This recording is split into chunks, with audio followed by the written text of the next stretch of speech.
Dal 28 luglio al 3 settembre la Scuola d'Ambiente di Barcis ospiterà un'importante mostra del CRAF dedicata a Paul Schleiermacher, intitolata Friuli 1922. Al curatore Gianfranco Ellero chiediamo di illustrarci brevemente l'importanza della documentazione iconografica prodotta dal fotografo, a testimonianza del tessuto sociale rurale dei primi del Novecento in Friuli Venezia Giulia. Si tratta di una documentazione molto importante per le ragioni che dirò tra breve, e cioè non si tratta di fotografie eseguite per ragioni estetiche o turistiche, ma si tratta di immagini create da un linguista che stava raccogliendo parole dialettali nella Svizzera meridionale e nell'Italia settentrionale. Il linguista si serviva della fotografia perché doveva creare un sicuro rapporto tra audio, parola, e video, immagine o oggetto. In altre parole, doveva stabilire esattamente il significato di una certa parola. Quindi ricorreva all'immagine.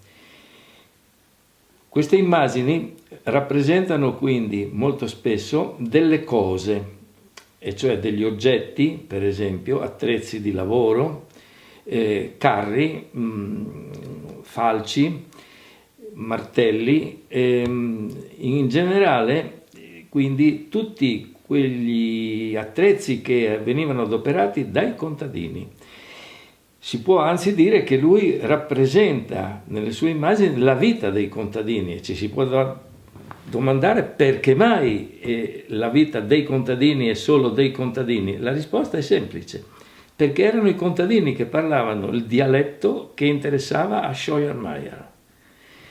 E allora si può fare anche un'altra domanda: perché andare alla ricerca delle parole dialettali? Tra 8 e 900 avevano capito i linguisti che il secolo XX, che si preannunciava già molto tecnologico in quel tempo, avrebbe portato seri danni, si può dire, ai dialetti. Come è stato pensato il percorso espositivo e quali sono le fotografie più preziose in mostra? È difficile scegliere in realtà, dato l'interesse che hanno e la rarità di queste immagini. Possiamo dire che globalmente ci sono immagini di puro realismo, quando il fotografo si concentra su qualche oggetto, sulle falci per esempio, sugli attrezzi del norcino.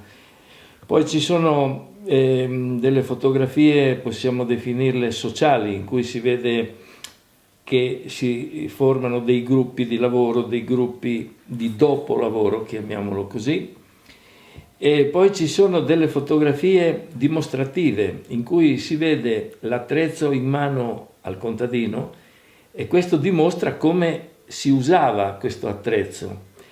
E poi ci sono delle fotografie che possono essere definite estetiche, in cui c'è un'ambientazione. Per esempio ce n'è una bellissima che riguarda Ronchis di Latisana, con un lavatoio, ed è un taglio fotografico a mio giudizio di straordinaria efficacia, di straordinaria bellezza.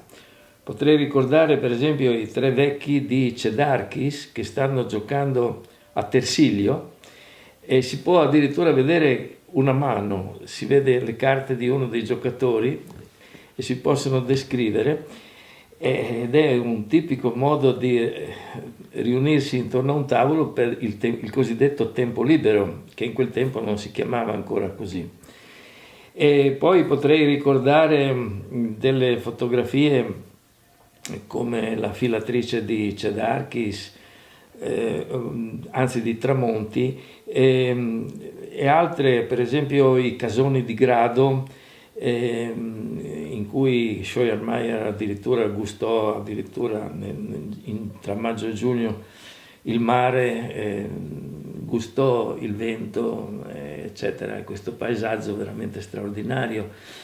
E poi possiamo ricordare a Mozzo, ad esempio, c'è l'informatore che ha in mano una forbice per la potatura delle viti.